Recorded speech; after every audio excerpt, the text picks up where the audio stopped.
বিষণ্ণতা বিভিন্ন অ্যান্টিডিপ্রেসেন্টস বা জ্ঞানীয় আচরণগত থেরাপি এবং প্রাকৃতিক ভেষজ বা ভেষজ প্রতিকার ব্যবহার করে চিকিৎসা করা যেতে পারে।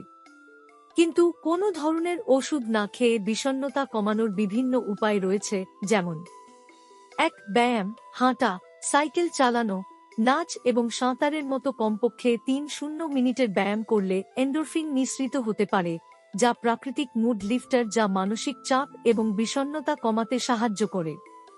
২. ধ্যান, প্রতিদিন ১-০-১-৫ মিনিট ধ্যান করা উন্মুক্ততা এবং গ্রহণযোগ্যতা আনতে পারে যা আমাদের মেজাজকে উত্তেজিত করে এবং বিষণ্ণতা হ্রাস করে।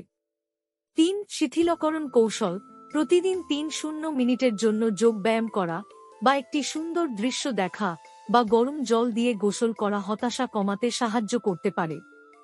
৪. মিউজিক থেরাপি, গোসল করার সময়, বাগান করার সময় বা রান্না করার সময় প্রতিদিন গান শোনা আপনাকে ভালো বোধ করতে, শিথিলতা বাড়াতে এবং চাপ কমাতে এবং বিষণ্ণতা কমাতে সাহায্য করতে পারে।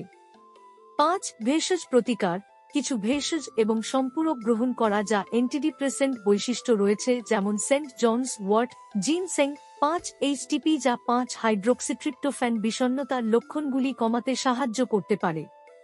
এবং অবশেষে স্বাস্থ্যকর জীবনধারা, ফল এবং শাকসবজি সহ একটি স্বাস্থ্যকর খাদ্য গ্রহণ করা, প্রতি রাতে ৭-৮ ঘন্টা পর্যাপ্ত ঘুম পাওয়া এবং অ্যালকোহল এবং ড্রাগ এড়ানো বিষণ্ণতার লক্ষণগুলি কমাতে পারে।